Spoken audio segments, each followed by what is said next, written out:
রিশখালী ইসলামী agent banking শাখার সৌজন্যে তরুণের ভাবনায় সোনার বাংলার প্রথম পর্বে আপনাদের সাথে আছি আমি রিজভী আমিন। এবং আজকে আমাদের সাথে তরুণের ভাবনায় সোনার বাংলার প্রথম পর্বে অতিথি হিসেবে আছেন, প্রথমে একটু পরিচয় করে দেব। আমাদের সাথে আছেন ডক্টর মোহাম্মদ মিজানুর রহমান, চেয়ারম্যান, প্রত্যয় সমাজ কল্যাণ ফাউন্ডেশন।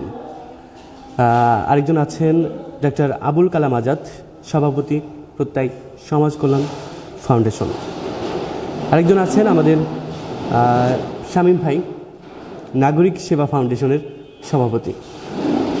তো আজকে আমরা যে বিষয়টি নিয়ে কথা বলবো, তরুণের ভাবনায় সোনার বাংলা। সোনার বাংলায় গড়তে কিন্তু তরুণদের একটা মুখ্য একটা ভূমিকা থাকে। সেই তরুণদের ভাবনা নিয়ে আজকে আমাদের কথা। তো প্রথমেই ডক্টর মিজানুর রহমানের কাছে জানতে চাই, আপনারা তো তরুণের ভাবনায় কিন্তু আপনাদের, আমরা যতটুকু জেনেছি, আপনারা একটা প্রত্যয় ফাউন্ডেশন প্রতিষ্ঠা করেছেন। তো কোন ভাবনা থেকে এই প্রত্যয় ফাউন্ডেশনের প্রতিষ্ঠা করা হয় একটু আমাদেরকে বলবেন। ধন্যবাদ ঝিনাইদহ টিভি এবং ঝিনাইদহ ছেলে। আজকের আলোচনার বিষয় তরুণের ভাবনায় সোনার বাংলাদেশ। আসলে আমরা যদি আজকে এই সোনার বাংলাদেশ বলছি, এই বাংলাদেশটাকে নিয়ে যদি তার সৃষ্টি এবং ইতিহাসটা জানার চেষ্টা করি, তার শুরুটাই ছিল তরুণদের নিয়েই। 1952 ভাষা আন্দোলন, 69 গণ অভ্যুত্থান, 66 6 দফা, 71 স্বাধীনতা যুদ্ধ এবং সর্বোপরি 90 স্বৈরাচার বিরোধী আন্দোলন, সমস্ত অধিকার আদায়ের যে সংগ্রাম ছিল তার অগ্রণী ভূমিকা পালন করেছেন এদেশের তরুণরাই। আজকে আমরা যে সোনার বাংলাদেশ দেখার স্বপ্ন দেখি, এখানেও তরুণদেরকে এগিয়ে আসতে হবে। তরুণদেরকে এগিয়ে আসার এই ধারণা থেকেই আসলে আমরা একটা প্রত্যয় সমাজ কল্যাণ ফাউন্ডেশন নামে যে সংগঠনটা তৈরি করেছি। আমরা ভেবেছি এই সমাজ পরিবর্তন করতে হলে প্রথমে মানুষকে কিন্তু তার নীতি, আদর্শ, এগুলো সব কিছুর উন্নতি করতে হবে। সমাজের কিছু অবক্ষয় আছে, সেগুলোকে সরিয়ে ফেলতে হবে এবং সর্বোপরি আমাদেরকে মানবিক হতে হবে। মানবিক হতে গেলে মানবিকতা মানুষের মধ্যে জাগ্রত করতে হলে অবশ্যই তার কিছু কাজ করতে হবে। সোনার বাংলাদেশ, এখানে কখন একটা দেশকে আমরা সোনার বাংলাদেশ বলবো, আমরা সেই বেসিক জায়গাতেই কিন্তু প্রথমে হাত দিয়েছি আমাদের এই ফাউন্ডেশনের মাধ্যমে। কারণ মানুষের জীবনের যে 5টি মৌলিক অধিকার, অন্ন, বস্ত্র, বাসস্থান, চিকিৎসা, শিক্ষা, এই 5টা মৌলিক অধিকার আমরা যতক্ষণ পূরণ করতে না পারছি, ততক্ষণ আমরা একটা দেশকে কিভাবে সোনার বাংলাদেশ বলতে পারি। আমরা দেখলাম এখন এই দেশে অন্নের অভাবে অনেক মানুষ রাস্তায় ঘোরাফেরা করে, বস্ত্রহীন অনেক মানুষকে দেখি, শিক্ষাহীন অনেক মানুষকে দেখি। এই ধারণা থেকেই মূলত আমরা একটা ফাউন্ডেশন গড়ে তুলি এবং আমাদের এই প্রত্যয় সমাজ কল্যাণ ফাউন্ডেশনের মূল লক্ষ্যটা কিন্তু এই জায়গাতেই ছিল। সোনার বাংলাদেশ মানে শুধু অর্থনৈতিকভাবে স্বাবলম্বী তা কিন্তু নয়, সুষম বন্টন থাকতে হবে এবং প্রত্যেকটা মানুষের সেই মৌলিক চাহিদাগুলো তার পূরণ থাকতে হবে। এটাকে পোষণ করেই আমরা যে প্রত্যয় সমাজ কল্যাণ ফাউন্ডেশন তৈরি করেছি, আমরা সেই 5টা মৌলিক অধিকার মানুষের পূরণের জন্য আগে এই কাজে হাত দিয়েছি। আর মানুষের নীতি এবং আদর্শবান হওয়ার জন্য আমরা উদ্বুদ্ধ করেছি। নীতি এবং আদর্শে যদি কেউ সঠিক থাকে, প্রত্যেকটা মানুষ যদি তার নিজস্ব ধর্মের বিশ্বাস থাকে, তাহলে কিন্তু ধনী গরিবের এই বৈষম্যটাও তৈরি সমাজে হবে না এবং প্রত্যেকটা মানুষ কিন্তু সুন্দরভাবে তার জীবনযাপন করবে। সেই লক্ষ্য নিয়েই আমরা এখানে যারা আসলে একটু মাঝ বয়সে চলে এসেছি, আমরা চেষ্টা করেছি আমাদের এই সংগঠনে, এই রিশখালী গ্রামে প্রথম আমরা একটা সংগঠন তৈরি করেছি, যার সকলেই কিন্তু ছাত্র, যুবক এবং এই তরুণ সমাজের, তাদেরকেই আমরা এই কাজে রেখেছি, তাদেরকেই আমরা নীতি এবং আদর্শবান হিসেবে গড়ে তুলতে চেষ্টা করছি। আরেকটা জিনিস আমি সবসময় বলি যে মানুষ কিন্তু শৃঙ্খলাই জীবন, ডিসিপ্লিন ইজ লাইফ। মানুষ যদি তার সঠিক সময়ে সঠিক কাজটা করতে পারে তাহলেই কিন্তু সম্ভব। কারণ সমাজের সেই অবক্ষয় ঠেকাতে গেলে তাদেরকে কিন্তু সেভাবে গড়ে তুলতে হবে। তরুণদেরকে আমরা আসলে প্রথমে আমার কাছে যেটা মনে হয় তার শিক্ষাটা প্রয়োজন। সকলকে আমরা শিক্ষিত করার চেষ্টা করি, উদ্বুদ্ধ করি, পাশাপাশি তরুণ সমাজকে আমরা এই সকল ভালো কাজে রেখেছি, যার জন্য যাতে করে আমাদের এই দেশটা একটা সোনার বাংলাদেশ হতে পারে। তো আমি আবারও ধন্যবাদ জানাই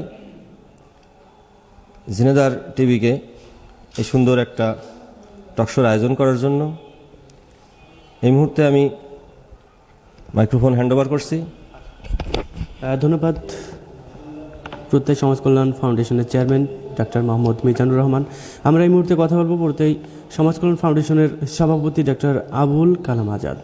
আমরা আপনার কাছে জানতে চাইব যে প্রত্যয় সমাজ কল্যাণ ফাউন্ডেশন কত সালে এটার প্রথম যাত্রা শুরু হয়, এবং যাত্রা থেকে যদি বলা হয় এই পর্যন্ত আপনার প্রত্যয় ফাউন্ডেশনকে আপনি নিজে মূল্যায়ন করবেন, কতটুকু মূল্যায়ন করবেন?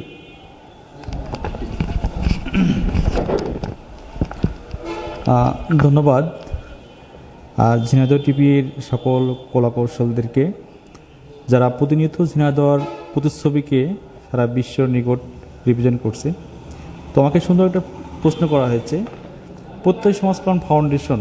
প্রত্যয় সমাজ কল্যাণ ফাউন্ডেশন হচ্ছে একটি স্বপ্ন, একটা স্বপ্নের সংগঠন, যে স্বপ্নটা আমাদের রিশখালী এবং আশপাশ যে গ্রামগুলো আছে এখানকার যারা গুণীজন আছে, যারা সমাজে ভালো কাজ করতে চায়, যারা এককভাবে সমাজে ভালো কাজ করত, এদের গোষ্ঠীর একটা সংগঠন, গোষ্ঠীর একটা স্বপ্ন হচ্ছে প্রত্যয় সমাজ কল্যাণ ফাউন্ডেশন। প্রত্যয় সমাজ কল্যাণ ফাউন্ডেশনটা আমাদের এই সংগঠন শুরু হয় 2019 সালে 16ই ডিসেম্বর। আমার পাশে বসা আমাদের প্রত্যয় সমাজ কল্যাণ ফাউন্ডেশনের সম্মানিত চেয়ারম্যান ডাক্তার মিজানুর রহমান ভাই, তিনি প্রথম, তার হাত ধরেই প্রত্যয় সমাজ কল্যাণ ফাউন্ডেশন উদ্বোধন হয়। তো বিগত 1 বছর যে কাজগুলো আমরা করেছি সেটা আসলে অত্র এলাকা না, সারা বিশ্ব কিন্তু দেখেছে আমাদের প্রত্যয় সমাজ কল্যাণ ফাউন্ডেশনের অ্যাক্টিভিটিস। তো আমরা প্রথম শুরু করি যে একটা রাস্তা সংস্কারের মাধ্যম দিয়ে। আপনার বর্ষার সময় এটা হচ্ছে আমাদের রিশখালী থেকে সনাতনপুর যাওয়ার যে রাস্তাটা, ওখানে একটা পুকুর আছে, হ্যাঁ, তো ওখানে ব্যাপক আকারে ভেঙে যায়। তা এমন একটা ভালনারেবল ঝুঁকিপূর্ণ ছিল যে যদি লেট করতাম তাহলে সরকারি অনুদান আসতে আসতে মানে মানুষের যাতায়াত একেবারে বন্ধ হয়ে যেত। যে কাজটা সম্পাদন করতে লাগে মনে করেন যে 5 দিন মতো সময় লাগবে সাধারণ মানুষ দিয়ে, সেই কাজটা 5 ঘন্টায় আমাদের রিশখালী যুব সমাজদেরকে নিয়ে আমরা সেই রাস্তাটা বেঁধে কমপ্লিট করতে আমরা সক্ষম হয়েছিলাম। আসলে সেখান থেকে মনে কিন্তু একটা শক্তি আসে যে না, এই যুব সমাজদের দিয়ে এই সমাজকে পরিবর্তন করা সম্ভব, এই ঘুণে ধরা সমাজটাকে পরিবর্তন করা সম্ভব। এবং ওই সময় আজ 2019-এর আগ মুহূর্তের কথা বলছি, মাঝে শুধু কিন্তু মনের ভিতরে ফিল করতাম যে কবে আমরা এই সন্ত্রাসী এই সমাজ থেকে আমরা মুক্তি পাবো, কবে এই মাদকযুক্ত সমাজ থেকে মুক্তি পাবো, কবে এই ইপটিজিং যুক্ত সমাজ থেকে আমরা রক্ষা পাবো। তখন ভিতরে কিন্তু একটা ফিল হতো। কিন্তু তো যখন এই অত্র এলাকার সকল গুণীজনদের একটা প্ল্যাটফর্ম তৈরি হলো আমাদের প্রত্যয় সমাজ কল্যাণ ফাউন্ডেশন, তখন কিন্তু মনে একটা আস্থা, একটা শক্তি আসলো যে না, এই যে এদেরকে বোঝানোর এবং ভালোবাসার মাধ্যম দিয়ে এই সমাজটাকে পরিবর্তন করা সম্ভব। জাস্ট ফরসি আমি একটা এক্সাম্পল দিচ্ছি, দেখেন যে আমাদের অত্র এলাকায় কিছু যুবক যারা যে বখাটে বলে আর কি, এরা কিন্তু মাদকের সাথে সম্পৃক্ত ছিল এবং এর ভিতরে অনেকে আছে বাইরে থেকে মাদক নিয়ে আমাদের অত্র এলাকায় কিন্তু ব্যবসা করত। তো দেখেন আমরা সামাজিকভাবে কিন্তু একটা প্রতিরোধ করার চেষ্টা করলাম। সেটা কিভাবে? কোনো ওদেরকে কোনো শাসন এরকম কিছু নয়, ভালোবাসার আঙ্গিকে ওদেরকে কাছে ডেকে বুঝিয়ে এবং ওদের দিয়ে কিন্তু আমরা কমিটি করলাম এবং ওদের দিয়ে আমরা লিখিত দিলাম যে তোমরা আজকের পর থেকে যদি এই রিস্কালি বা তোমাদেরকে এই মাদকের সাথে আমরা সম্পৃক্ত দেখি, তাহলে আমরা কিন্তু প্রথমে তোমাদের ফ্যামিলিক্যাল ব্যবস্থা নেব, সামাজিক ব্যবস্থা নেব, এক্স্যাক্টলি লাস্টে যদি আমরা না পারি তাহলে আমরা কিন্তু প্রশাসনিক ব্যবস্থা নেব। সেক্ষেত্রে আমাদের ক্ষেত্রে কিন্তু প্রশাসন অত্যন্ত গুরুত্বপূর্ণ ভূমিকা পালন করেছে। কিন্তু তারা কিন্তু সরাসরি ডাইরেক্টলি অ্যাকশনে যায়নি, কিন্তু তারাও কিন্তু আমাদের সাথে সম্পৃক্ত হয়ে তারা কিন্তু যুবকদেরকে কিন্তু বুঝিয়েছে, ওয়ার্নিং দিয়েছে, যার উপরে আমি জোর গলায় বলতে পারি যে আমাদের এই রিস্কালে এবং আশপাশ অঞ্চল সম্পূর্ণ মাদক মুক্ত। এবং যে ইভটিজিংয়ের যে প্রবণতা ওই সময় ছিল, সেই ইভটিজিং মুক্ত, সেই মাদক মুক্ত, সেই সন্ত্রাস মুক্ত একটা সমাজ 1 বছরের মাথায় আমরা কিন্তু পেয়েছি। এবার আমাদের যে মেন থিমটা হচ্ছে তারুণ্যর ভাবনায় সোনার বাংলাদেশ। এই ভাবনাটা যদি বেসিক্যালি বলা চলে তাহলে কিন্তু যে আমাদের প্রত্যয় সংস্করণ ফাউন্ডেশনের doctor chairman doctor Mohammad Mizanur Rahman sir বলে গেল যে 5টি মৌলিক চাহিদা। বেসিক্যালি যদি 5টা মৌলিক চাহিদা আমরা ডেভেলপ করতে পারি তাহলে কিন্তু সেই সোনার বাংলা গড়া সম্ভব। তার ভিতরে শিক্ষার কথা বলি, দেখেন শিক্ষার কিন্তু অবকাঠামোর দিক থেকে কিন্তু অনেক পরিবর্তন ঘটছে। বিল্ডিং হচ্ছে, নতুন মাস্টারদের স্যালারি বাড়ছে, নতুন কোচিং সেন্টার হচ্ছে। আসলে অভ্যন্তরীণ আমাদের কি পরিবর্তন ঘটছে? তো এখন যে ক্রাইসিসই অ্যাট ফার্স্ট হচ্ছে যে আমরা হিস্ট্রি কালেকশন করি, আর যেহেতু আমরা মেডিকেল সায়েন্স ডাক্তার সেহেতু আমার বারবার ওই দিকে নলেজ চলে যায় আর কি। হিস্ট্রি কালেকশন করি যে সব কিছু রিমডেলাইজ হওয়ার পরেও কেন আজকে আমাদের গ্রামের এই ছেলেগুলো পিছিয়ে। তো সেই ক্ষেত্রে আইডেন্টিফাই করার ভিতরে আসে দেখেন যে স্টার জলসা যে সিরিয়াল, এটা কিন্তু হেভি ক্রাইসিসই। সেই সময় বাংলাদেশ এত উন্নত ছিল না, আমাদের গ্রাম এত উন্নত ছিল না, তারপরে কিন্তু আমার এলাকায় 5 জন বিসিএস ক্যাডার আছে, 5 জন এমবিবিএস ডাক্তার আছে, এখানে মেজর আছে, এখানে ঢাকা ইউনিভার্সিটির প্রফেসর আছে। কিন্তু এত প্রযুক্তির উন্নতি হওয়ার পরেও কেন আমাদের এখান থেকে কোনো ছেলে, বিগত 20 বছরে কোনো ছেলে কোনো বিসিএস ক্যাডার নাই, ভালো হায়ার এডুকেটেড নাই কেন? তো সেখানে যে আইডেন্টিফাই আমরা করেছি সেটা হচ্ছে যে এই যে পিতা মাতার যে অবজ্ঞা, হ্যাঁ, যে সন্ধ্যা হয়ে যাচ্ছে, মা স্টার জলসা নিয়ে বসে যাচ্ছে, আর যে ফ্যামিলি যে পিতা সে কিন্তু দেখা যাচ্ছে যে দোকানে চার আড্ডায় চলে যাচ্ছে। যে গুরুত্বপূর্ণ যে সময়টা, ওই সময়টা কিন্তু হচ্ছে যে ওই বাচ্চা বা ওই ছাত্র দেখা যাচ্ছে মোবাইল দিচ্ছে বা বন্ধু বান্ধব আড্ডা দিচ্ছে। তো তার ভিতরে অন্যতম একটা কারণ, সেগুলো আইডেন্টিফাই করে আমরা শিক্ষা বিষয়ক কর্মশালা করেছি, আমরা আরও অন্যান্য বিভিন্ন কর্মকাণ্ড আমরা করেছি যে তারুণ্যের আলো ভাবনায় যে আমাদের সোনার বাংলাদেশ এলাকা আমরা কাজ করে যাচ্ছি। ধন্যবাদ। ধন্যবাদ প্রত্যয় সমাজকল্যাণ ফাউন্ডেশনের সভাপতি ডক্টর আবুল কালাম আজাদ তার সুন্দর ভাবনাগুলো প্রকাশ করার জন্য। তারুণ্যের ভাবনায় সোনার বাংলা। আমরা এবারে কথা বলবো নাগরিক সেবা ফাউন্ডেশনের সভাপতি মোহাম্মদ শামীম। নাগরিক সেবা ফাউন্ডেশনের মাধ্যমে আসলে সোনার বাংলা গড়তে আপনারা কি কি ধরনের ভূমিকা রাখছেন? আমি ধন্যবাদ দিব ঝিনেদা টিভিকে আমার মতামত ব্যক্ত করার জন্য। ফার্স্ট আমি সর্বশক্তিমান আল্লাহর কাছে কৃতজ্ঞতা জানাচ্ছি যে আজকে আমরা এইরকম একটা প্ল্যাটফর্মে আমাদের প্রত্যয় সমাজকল্যাণ সংস্থা প্লাস নাগরিক সেবার মতো একটা সংগঠন আজকে অন এয়ার হচ্ছে। এই জন্য আমরা ধন্যবাদ জানাচ্ছি ঝিনেদা টিভিকে এবং আল্লাহর পরে কৃতজ্ঞতাবোধ জানাচ্ছি। আমি আসলে গ্রামে থাকতাম ঢাকাতে, পড়াশোনা করছি ঢাকাতে।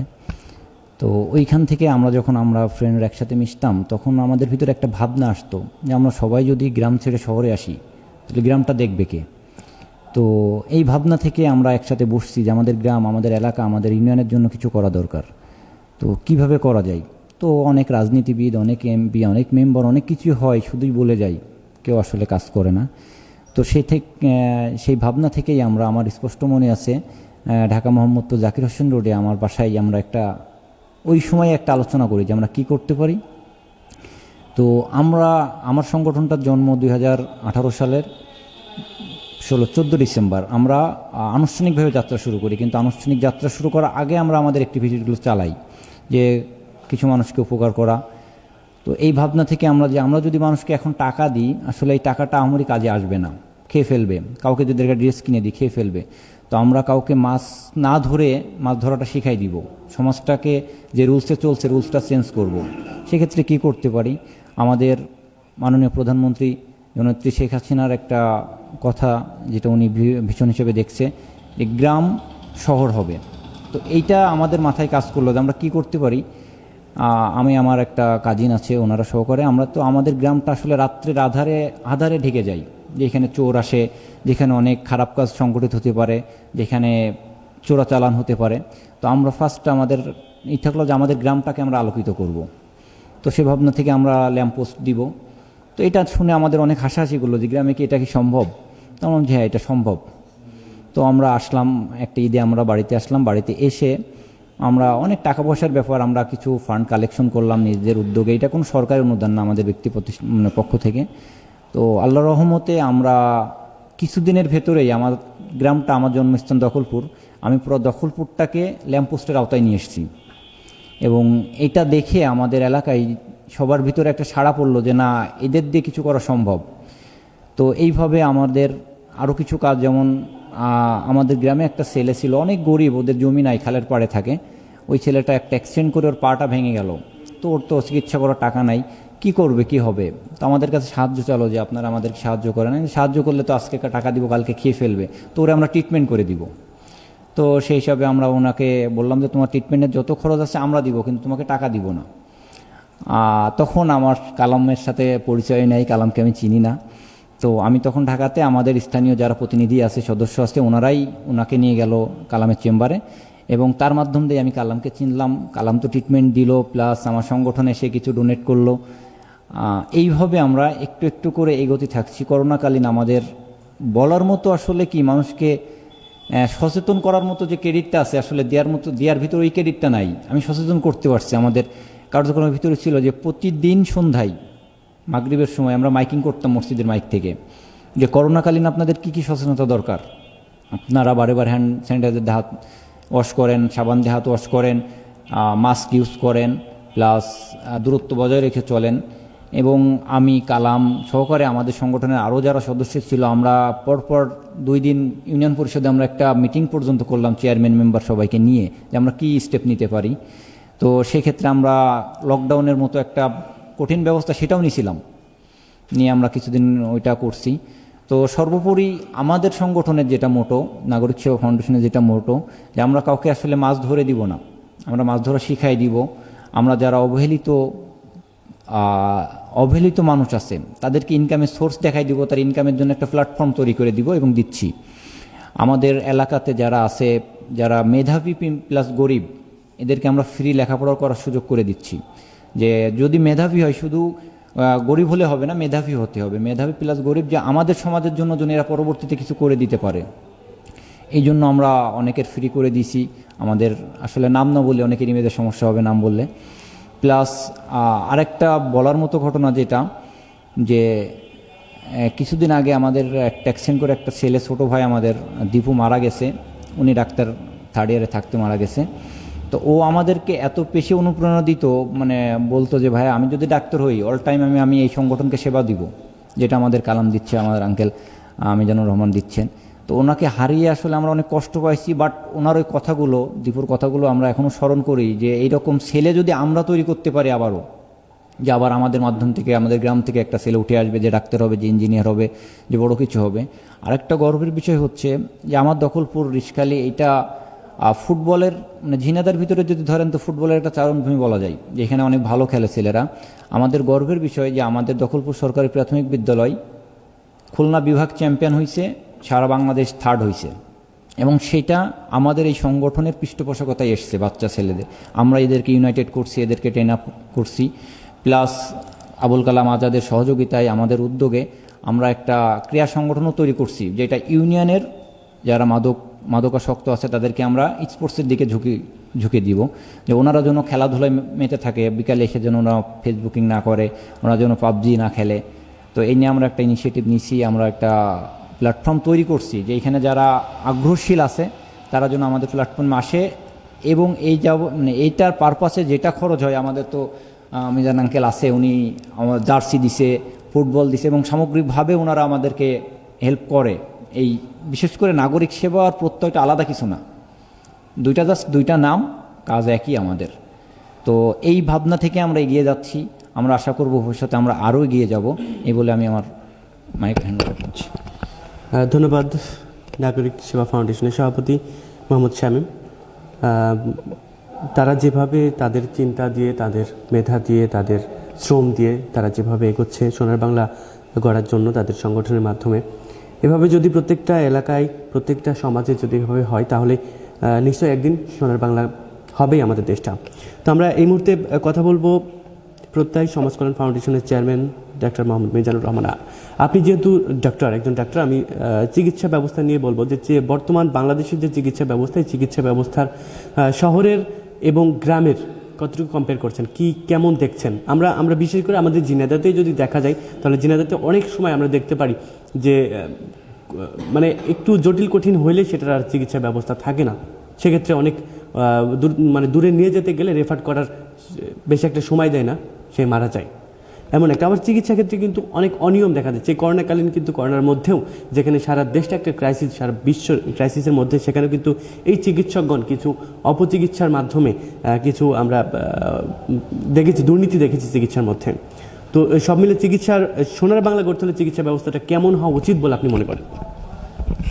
ধন্যবাদ ইয়ামিন, খুব সুন্দর একটা কোশ্চেন। আমি যেহেতু একজন চিকিৎসক, আমি নিজেই দেখেছি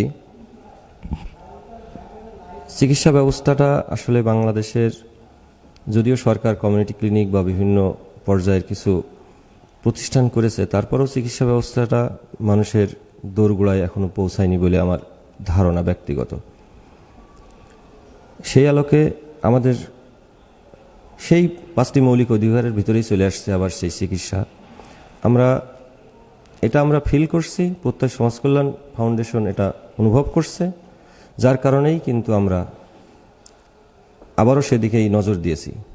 চিকিৎসা ব্যবস্থাটা গ্রাম পর্যায়ে দেখেন, এখানে যদি একটা মানুষের খুব বড় রকমের সমস্যা হয়, তাকে নিকট ঝিনাইদহ বা চুয়াডাঙ্গা যেতে হবে, যেটা কিন্তু এখান থেকে প্রায় 22 কিলোমিটার বা 25 কিলোমিটার। তো আমরা নিজেরাই এখানে একটা মেডিকেল একটা হটলাইন খুলে রাখছি আমাদের প্রত্যয় সমাজ কল্যাণ ফাউন্ডেশনের। আমি যেহেতু চুয়াডাঙ্গায় থাকি, আমাদের প্রত্যয় সমাজ কল্যাণ ফাউন্ডেশনের সভাপতির কাছে এই এলাকার যে কোনো মানুষের যে কোনো চিকিৎসা ব্যবস্থার জন্য তার কাছে আমি প্রথম যেতে বলি, যেহেতু সে গ্রামেই থাকে এবং তাকে কাছে পাই। আর আমি একজন চিকিৎসক হওয়াতে আমি এটুকু বুঝি যে এই মানুষটার কোন ধরনের চিকিৎসক এবং কোন ধরনের চিকিৎসা প্রয়োজন, হয়তো আমি সব পারি না। তো এই ব্যবস্থাটা আমরা করেছি, কারণ আমি আগেই বলেছি যে আমরা চিকিৎসার জরুরি সেবাটা কিন্তু গ্রাম পর্যায়ে এখন পৌঁছায়নি। দেখেন, এই গ্রামে যদি এখন কোনো মানুষের রাতে শ্বাসকষ্ট সমস্যা হয়, অক্সিজেন কোথায়, অ্যাম্বুলেন্স কোথায়, এটা কিন্তু বাস্তব।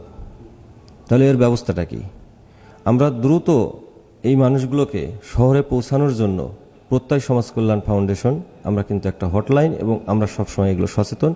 এলাকার কোনো মানুষ যদি কখনো বড় রকমের কোনো জটিল এবং জরুরি সেবার প্রয়োজন হয়, তৎক্ষণাৎ প্রত্যয় সমাজ কল্যাণ ফাউন্ডেশনকে তারা জানায়। আমরা সেই রুগীকে দ্রুত শহরে প্রেরণ করার ব্যবস্থা করি। চুয়াডাঙ্গায় গেলে আমি সেখান থেকে দ্রুত তাদেরকে ঢাকা হোক বা শহরের অন্য যে সমস্ত বড় শহরে সেই সেবাটা প্রয়োজন, আমরা সেখানে পাঠানোর ব্যবস্থা করি। এটা আমাদের প্রত্যয় সমাজ কল্যাণ ফাউন্ডেশনের একটা কাজ। আর চিকিৎসা ব্যবস্থাটা যেটা বললেন, আমরা শুরুতেই কিন্তু 2019 সালের 16ই ডিসেম্বর প্রত্যয় সমাজ কল্যাণ ফাউন্ডেশনের আনুষ্ঠানিক যাত্রা, এবং সেই আনুষ্ঠানিক যাত্রাটাই ছিল ফ্রি মেডিকেল ক্যাম্পের মাধ্যমে। এবং সেই দিনই আমরা 300 মানুষকে এখানে ফ্রি ডায়াবেটিক্স পরীক্ষা এবং চিকিৎসা দিয়েছিলাম। কারণ চিকিৎসা থেকেই সবচেয়ে বেশি বঞ্চিত এখানকার মানুষ, গ্রামের মানুষ। সেটা দিয়েই আমাদের যাত্রা শুরু হয়েছিল। সেখান থেকেই তারপরে আমরা সেটা এখনো ভুলে যাইনি, সেই সেবাটা আমাদের কিন্তু এখনো চলমান। আমরা বিশেষ করে আমি আজকে এসেছি, আজকেও কিন্তু আমার সাথে ওষুধ আছে এই এলাকার মানুষকেই দেওয়ার জন্য।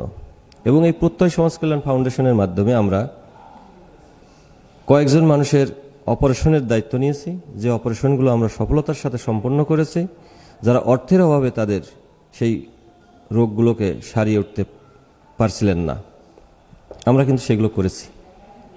এবং অসংখ্য মানুষ আছে যাদের ডায়াবেটিস, হাইপার টেনশন, এই সমস্ত ক্রনিক ডিজিজে আছে, তাদের ওষুধ কিন্তু আমরা সরবরাহ করে যাচ্ছি।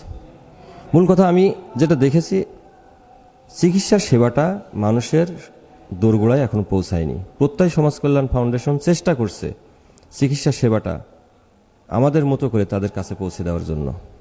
তো ধন্যবাদ। ধন্যবাদ প্রত্যয় সমাজ কল্যাণ ফাউন্ডেশনের চেয়ারম্যান ডক্টর মোহাম্মদ মিজানুর রহমান। আমরা এই মুহূর্তে কথা বলবো প্রত্যয় সমাজ কল্যাণ ফাউন্ডেশনের সভাপতি ডক্টর আবুল কালাম আজাদ। আমরা তার কাছে জানতে চাইব সোনার বাংলা গড়তে শিক্ষা ব্যবস্থার মূল্যায়ন আপনি কতটুকু করছেন। আমরা দেখেছি যে বাইরের দেশের শিক্ষা ব্যবস্থা এবং আমাদের দেশের শিক্ষা ব্যবস্থার কিন্তু একটা বড় কম্পেয়ার আছে, একটা বড় তফাৎ আছে। এবং আমাদের বাংলাদেশের শিক্ষা ব্যবস্থা কিন্তু একমুখী শিক্ষা ব্যবস্থা। এখান থেকে আর গ্রাম আর শহরের শিক্ষা ব্যবস্থা তো অন্যরকম। তো সোনার বাংলা গড়তে আসলে শিক্ষা ব্যবস্থাটা কেমন হওয়া উচিত বলে আপনি মনে করেন? ধন্যবাদ। আসলে শিক্ষা ব্যবস্থা যদি আমি বাইরের দেশ আর আমার নিজের দেশ যদি আমি এখন আলোচনা সমালোচনা করি, তাহলে সেটা দেখা যাচ্ছে যে আমার আজকের প্রোগ্রামের মাধ্যম দিয়ে বিরাট আকারে নেগেটিভ ভাইরাল হয়ে যেতে পারি। আসলে সেটা অনেক ডিফারেন্স। তো এতটুকুই বলবো যে আমাদের কি করা প্রয়োজন, কি করলে যে আগামীর প্রজন্ম আমরা সোনার বাংলা গড়তে পারবো, এই সম্পর্কে বলে আসলে কম্পেয়ার না করি আর কি।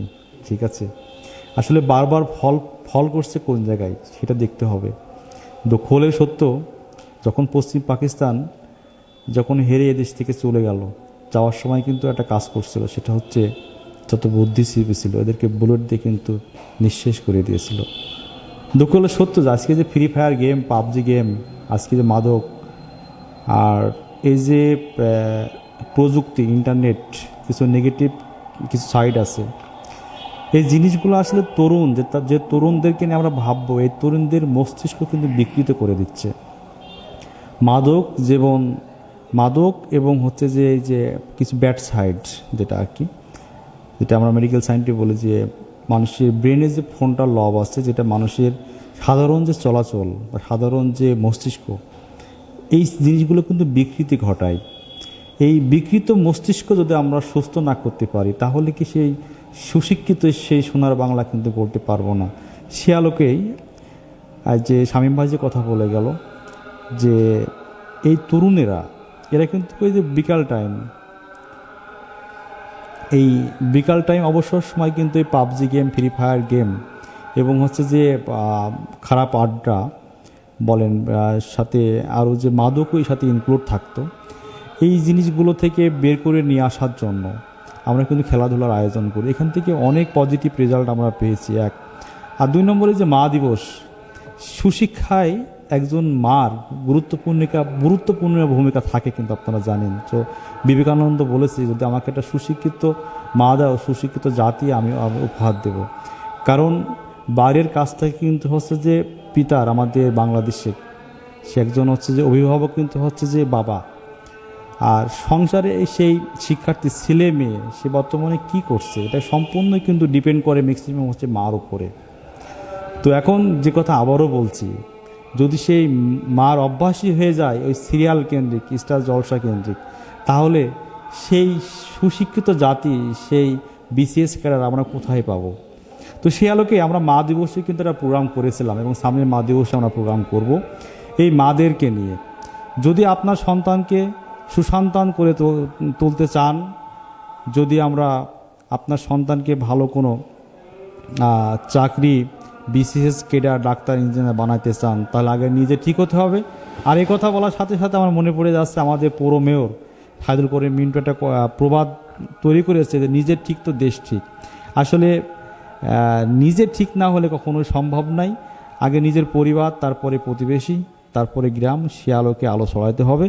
সেজন্য আমরা প্রত্যয় সমাজ কল্যাণ ফাউন্ডেশন আমরা চেষ্টা করে যাচ্ছি বিভিন্ন শিক্ষা বিষয়ক কর্মশালা। আর আমাদের সামনে আরও প্ল্যান আছে যে বর্তমানে গ্রাম, আমরা গ্রামের এক শ্রেণীর মানুষ কিন্তু এই শিক্ষার জন্য কিন্তু আমরা শহরে যেতে বাধ্য হচ্ছে।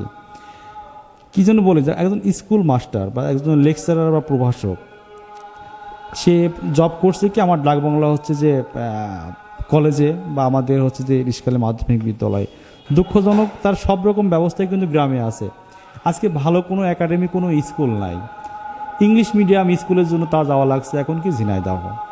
তো আজকে এই যে তারুণ্যর ভাবনায় বাংলাদেশ, আমরা যদি আমাদের বাংলাদেশে ডেভেলপ করতে চাই তাহলে অবশ্যই এই গ্রামে আমাদের ইংলিশ মিডিয়াম স্কুল চালু করতে হবে। সেটাকে আমরা কাজ করে যাচ্ছি। ইনশাল্লাহ আগামী 4-5 মাসের ভিতরে আমরা আমাদের ইরিশখালীতে আমরা ইংলিশ মিডিয়াম স্কুল তৈরি করব। এবং নতুন সোনার বাংলা গড়ার জন্য যা যা করার দরকার, এই যে বেসিক যে মৌলিক চাহিদাগুলো আছে তার ভিতরে অন্যতম শিক্ষা ব্যবস্থার জন্য যা করা দরকার, চিকিৎসা ব্যবস্থার জন্য যা করা দরকার, সেই আলোকে আমরা সার্বিকভাবে কাজ করে যাচ্ছি। এবং বর্তমানে আমরা সে একটা পরিবর্তন দেখতে পাচ্ছি। ইনশাল্লাহ আগামী 2 বছর পর থেকে আমরা প্রতি বছর আমাদের এই ইউনিয়ন থেকে আমরা regular BCS cadre, doctor, engineer এরকম কিছু দেখতে পারবো সোনার বাংলা করার লক্ষ্যে ইনশাল্লাহ। ধন্যবাদ। ধন্যবাদ প্রত্যয় সমাজ কল্যাণ ফাউন্ডেশনের সভাপতি ডক্টর আবুল কালাম আজাদ। আমরা এই মুহূর্তে একটু ছোট করে বলবো যে মাননীয় প্রধানমন্ত্রী কিন্তু সোনার বাংলা করার জন্য কিন্তু অনেক পদক্ষেপ নিচ্ছে। পদ্মা মেট্রো রেল, তারপরে পায়রা বন্দর এবং বিদ্যুৎ ব্যবস্থা সহ অন্যান্য খুব বড় বড় ঝুঁকি নিয়ে কিন্তু দেশটাকে উন্নত করার জন্য অনেক কিছু করতেছে। কিন্তু গ্রাম পর্যায়ে কিন্তু অনেকে অবহেলিত।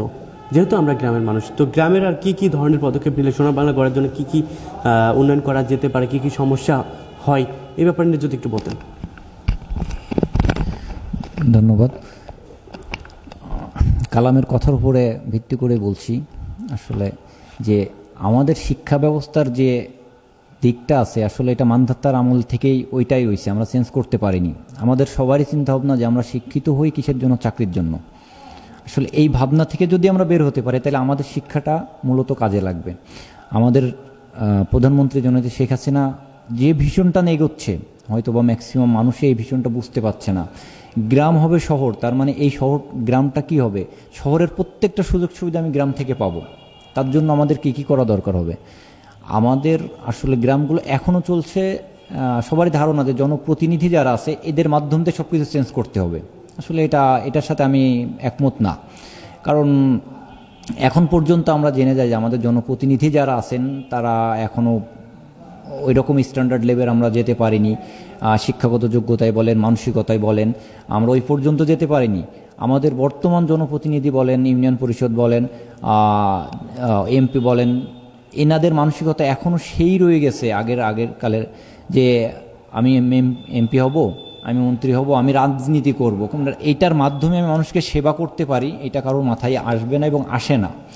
তো আমরা নাগরিক সেবা ফাউন্ডেশন প্লাস প্রত্যয় প্লাস বাংলাদেশের এইরকম আনাচে অনেক সংগঠন আছে যাদের আসলে সবার উদ্দেশ্যটাই এক, যে আমরা চাচ্ছি যে রাজনীতিটা না করে কি করে দেশটাকে এগোনো যায়।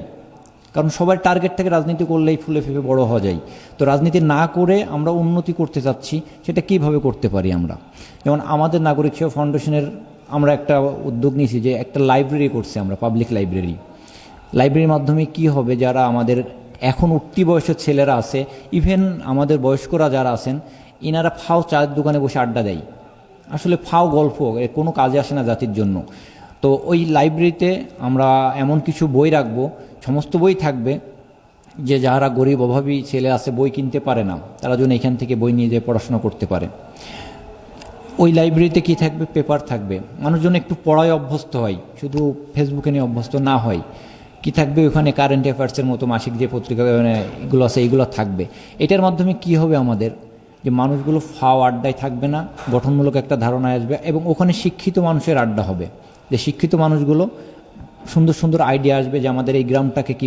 আসলে নাগরিক সেবা ফাউন্ডেশন পুরো দেশ চেঞ্জ করতে পারবে না, হয়তোবা থানা চেঞ্জ করতে পারবে না। তো আমাদের যতটুকু ক্ষমতা, আমাদের যতটুকু গণ্ডি আছে, যে আমি দখলপুর, আমাদের ওইখানে একটা বেস গ্রাম আছে, 4-5টা গ্রাম মিলে, যে এইখানে আমরা যেন একটা মৌলিক ধারণা চেঞ্জ করে দিতে পারি যে মানুষের সেবা করতে হলে নেতা হওয়ার দরকার নাই। মানুষের সেবা করতে হলে কী করা, শুধু মন থাকতে হবে, মন নিয়ে টাকারও দরকার নেই আসলে। আমি উদাহরণস্বরূপ একটা বলি যে আমাদের পাশের গ্রামে একটা পিচ্চি মেয়ে ছিল, ওনাকে আমরা ফ্রি ট্রিটমেন্ট দিছি। ওনার একটা ছোট অপারেশন করার দরকার, বিভিন্ন দালাল হাসপাতালে গেছে, এক একজন 20,000, 25,000, 30,000 টাকা চাইছে, বাট ওনার রিক্সা ভাড়াটা নাই ওনার কাছে। আমরা জানতে পেরে আমরা ছুটে গেছি ওখানে। ছুটে যাওয়ার পরে আমরা ঠিক ওই অবস্থায় যে আমরা আপনাকে টাকা দিব না, আমরা আপনাদের ট্রিটমেন্ট করে দিব। ওইখান থেকে নিয়ে আমি সহকারে ঝিনাইদহ সদর হাসপাতালে নিয়ে গেছি। তো কৃতজ্ঞতা জানাচ্ছি, আসলে ওই নার্স কয়টা আমি চিনি না, ওদের নামও মনে নাই। ওনারা শোনার পরে আমাদের আর কিছু করা লাগে না, 1 ঘন্টার ভিতরে সরকারি হাসপাতালে ওনাদের অপারেশন ফ্রি করাই দিছে, প্লাস সমাজ কল্যাণ একটা মানে ওদের আছে, ওইখান থেকে ফ্রি ওষুধ দিছে, প্লাস কিছু টাকাও দিছে, ফ্রি ট্রিটমেন্ট দিয়ে সাথে সাথে আবার ছেড়ে দিছে। তো এই যে আমরা এইটা করতে যাচ্ছি যে সমাজের জন্য এই জিনিসগুলো চেঞ্জ হয়, যে ছেলেরা এগিয়ে আসুক, ইয়াং ছেলেরা এগিয়ে আসুক, শিক্ষিত ছেলেরা এগিয়ে আসুক। এগিয়ে আসলে কি হবে, এই অবহেলিত মানুষগুলো আর বিনা চিকিৎসায় মারা যাবে না, কষ্ট পাবে না। আর সমাজে তো আসলে চিটার বাটপারে আছেই, তো ওনারা যখন এইগুলো পাবে না, প্ল্যাটফর্ম পাবে না, ওনারা আর তখন চিটারি করতে পারবে না। দ্বিতীয়ত আমাদের শিক্ষা ব্যবস্থার কথা যেহেতু বললেন, কী করে করতে পারি, আমাদের যে কটা প্রতিষ্ঠান আছে দেখেন, এখনও সব টিচারদের ভিতরে একটা ভাবনা আছে যে এই ছেলেটা না, ও ইঞ্জিনিয়ার হতে পারবে না, সো ব্যাড, ও ডাক্তার হতে পারবে না, সো বাদ, ওকে দিয়ে রাজনীতি হতে পারে, ওকে দিয়ে সমাজসেবা হতে পারে, ওকে দিয়ে খেলা হতে পারে, ওর দিয়ে সমাজটা চেঞ্জ হতে পারে। এই ভাবনাটা আমাদের টিচারদের ভিতরে নাই। তো কালামের কথার সূত্র ধরে একটা বলি যে ইংলিশ মিডিয়াম স্কুল আমাদের প্রত্যেকটা গ্রামে এখন একটা করে সরকারি স্কুল আছে, প্রাইমারি স্কুল আছে, যেইখানে আসলে যারা একটু ভালো ফ্যামিলির ছেলেমেয়ে আর পড়তে চায় না, সরকার হিউজ টাকা ওইখানে ব্যয় করছে, বাট ওইখানে পড়তে চাচ্ছে না, ছোট্ট একটা বেড়া দিয়ে ঘেরা কি একটা প্রিকেটেড বানাইছে, ওইখানে বেতন বেশি, বই খরচ বেশি, সমস্ত কিছু বেশি, তারপর ওইদিকে ঝুঁকে যাচ্ছে কেন? কারণ ওইখানে হয়তো একটু মানসম্মত শিক্ষা দিচ্ছে। আমাদের মতো এই সংগঠনগুলো যদি আমরা কি করি যে প্রাইমারি স্কুলগুলো কেন ওদের সাথে কম্পেয়ার করে এগিয়ে যেতে পারছে না, সরকারের জবাবদিহিতা কেন নাই? প্রাইমারি স্কুলের প্রত্যেকটা টিচারদেরকে পরীক্ষা নিয়ে, ওদের চাকরির পরীক্ষা নিয়ে তারপর ওইখানে যেতে হবে, এবং সবাই যোগ্য, বাট মানসিকতার অভাব সবার, যে আমি তো সরকার থেকে বেতন পাচ্ছি, আমি গেলাম আর আসলাম, ও পাশ করলো কি ফেল করলো আমার যায় আসে না। আমাদের নাগরিক সেবা ফাউন্ডেশনের দায়িত্ব, বা আমরা এগুলো করছি যে আমরা স্কুলে যাচ্ছি, যে টিচারদের বলছি যে আপনারা পাশের গ্রামে, মানে পাশেই স্কুলের পাশেই আর একটা প্রতিষ্ঠান আছে, ওইখানে আপনাদের থেকে যোগ্য টিচার নাই, বাট ওরা যে রেজাল্ট ভালো করছে, ওদের ছেলেরা ভালো শিখছে, আপনাদের ছেলেরা কেন শিখছে না? তার মানে আপনাদের আন্তরিকতার অভাব। তো আমরা চাচ্ছি এবং আমরা করে যাচ্ছি যে এটা যেন যারা সরকারি টিচার আছে, সরকারি প্রাইমারি স্কুলের, রিশকালী সরকারি প্রাইমারি স্কুল আছে, আমি কালামকে ধন্যবাদ, এই অনুরোধ করব যে আমরা 2 সংগঠন মিলে এরকম প্রাইমারি স্কুলগুলো ভিজিট করি, যে আপনারা কেন পারছেন না, আপনাদের পারতে হবে, আপনারা যোগ্য আছেন, বাট আপনাদের মানসিকতা নাই। এইভাবে যদি আমরা করতে পারি তাহলে আমাদের প্রধানমন্ত্রী দেশরত্ন শেখ হাসিনা, ওনার ভীষণটা ফিল আপ হবে। উনি আর কয়দিন বাঁচবে? উনি তো বয়স অনেক হয়ে গেছে, উনি একসময় ক্ষমতা ছাড়বে, চলে যাবে, ওনার স্থলে ভিতরে আরেকজন আসবে, হয়তো বা আমাদের এই যে একজন কেউ না কেউ একসময় মন্ত্রিত্ব পাবে, কেউ প্রধানমন্ত্রিত্ব পাবে। তো এই মানসিকতা যদি আমরা সবার ভিতরে ঢোকাই দিতে পারি যে আমার যে সম্ভব। সর্বোপরি আমি আরেকটা কথা বলি, কালামের সাথে আমার মাঝে মাঝেই এই বিষয়ে আলোচনা হয়, যে আজকে রিশখালীর প্রীতি সন্তান বাঘা যতীন, যিনি ইংরেজ খেদাও বিপ্লবে সর্বোচ্চ ভূমিকা পালন করছিল, আসলে ব্রিটিশ বিরোধী, তো উনি কি আসলে জানতো যে উনি এত বড় বীর খেতাব পাবেন? উনি সৎ নিয়েতে এগিয়ে গেছেন, আসলে ওনার এখন প্রাপ্তিটা পাচ্ছেন। তো আমি শামীম, আমি আসলে কেউ না, আমি আমার এলাকার গরিব মানুষের প্রতিনিধিত্ব করছি, ওদের অধিকার ফিরিয়ে দেওয়ার জন্য কাজ করছি। সরকারের একটা শাখা হিসাবে, সরকারের উদ্দেশ্য ভালো কাজ করা, দেশের উন্নতি করা, আমার উদ্দেশ্য ভালো কাজ করা, গরিব মানুষের হেল্প করা, যারা অধিকার পাচ্ছে না তার অধিকারটা আমি ফিরিয়ে দেওয়ার জন্য আমি জাস্ট খাদেম হিসাবে কাজ করতে চাই এই সমাজে।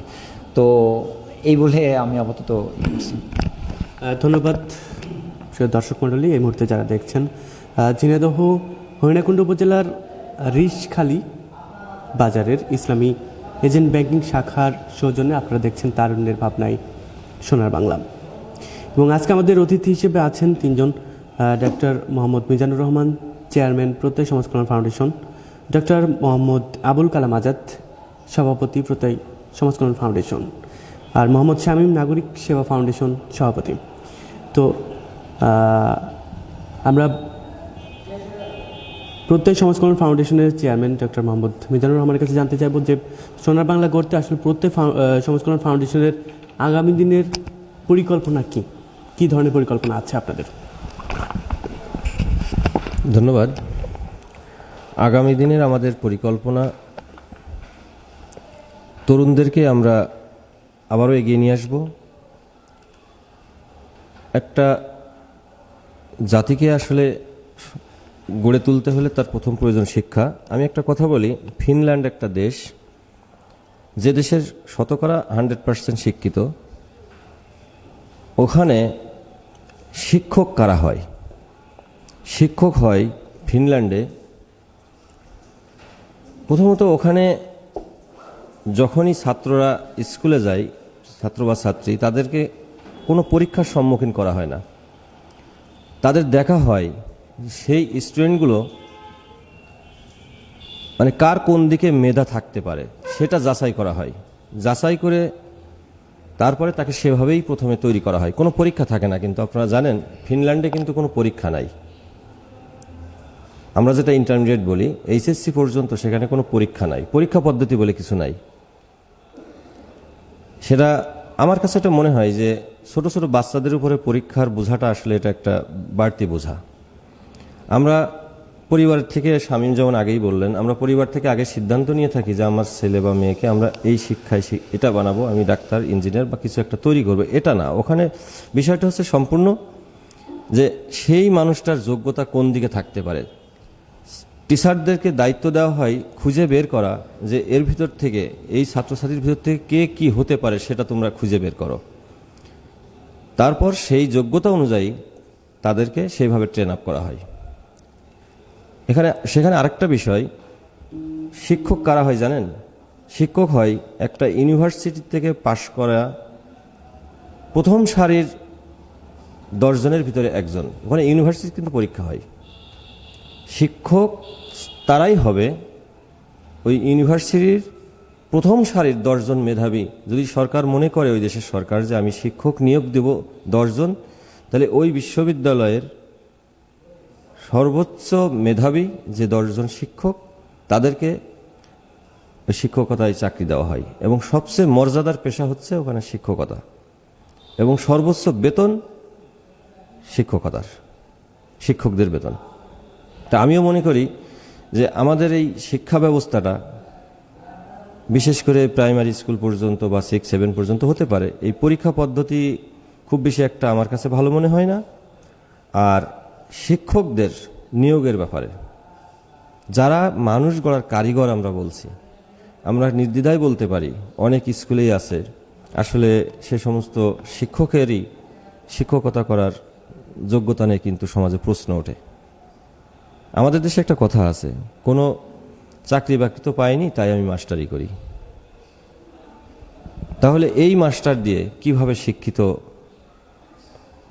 জাতি গড়ে উঠতে পারে, কিভাবে সুশিক্ষিত হতে পারে? কোনো চাকরি পাইনি তাই মাস্টারি করি। তো আমার এখানে মনে হয় যে পরীক্ষা পদ্ধতি বাচ্চাদের উপরে বিশেষ করে এই পরীক্ষা পদ্ধতি বোঝাটা একটু নামানো যেতে পারে। পাশাপাশি সঠিকভাবে শিক্ষক নিয়োগ পদ্ধতিরা শিক্ষার উন্নতির জন্য একটা গুরুত্বপূর্ণ ভূমিকা পালন করতে পারে বলে আমি মনে করি। ধন্যবাদ। ধন্যবাদ প্রত্যয় সমাজ কল্যাণ ফাউন্ডেশনের চেয়ারম্যান ডক্টর মোহাম্মদ মিজানুর রহমান। প্রত্যেকটা জিনিসের একটা ধর্ম আছে। আগুনের ধর্ম পোড়ানো, চুম্বকের ধর্ম আকর্ষণ করা, পানির ধর্ম ভেজানো, আর মানুষের ধর্ম হলো মানবতা। সেই মানবতার জায়গা থেকে বিবেকের তাড়নায় যারা বিভিন্ন সংগঠন, বিভিন্ন প্রতিষ্ঠান খুলে এই মানুষের কল্যাণে কাজ করে যাচ্ছে একটা সোনার বাংলা প্রতিষ্ঠা করার জন্য, তাদেরকে ঝিনাইদহের পক্ষ থেকে স্বাগত জানাই। আর ঝিনাইদহ সহ সারা দেশবাসী যেসব সংগঠন, যেসব মানুষগুলা যাদের বিবেক আছে, মানবতা বোধ আছে, তাদের প্রতি আহ্বান রাখছি সোনার বাংলা গঠনে আমরা যেন সবাই একসাথে সামষ্টিকভাবে ভূমিকা রাখতে পারি। আর আপনারা আজকে আমাদের তারুণ্যের ভাবনা সোনার বাংলা প্রথম পর্বে সহযোগিতায় ছিল হরিণাকুণ্ড উপজেলার রিশখালী বাজারের ইসলামী এজেন্ট ব্যাংকিং শাখা। আপনাদের সাথে আমি ছিলাম রিজভি আমিন। আপনারা সবাই ভালো থাকবেন, সুস্থ থাকবেন, নিজে ভালো থাকবেন, নিজের পরিবারকে ভালো রাখবেন। আজকে এই পর্যন্তই। আল্লাহ হাফেজ।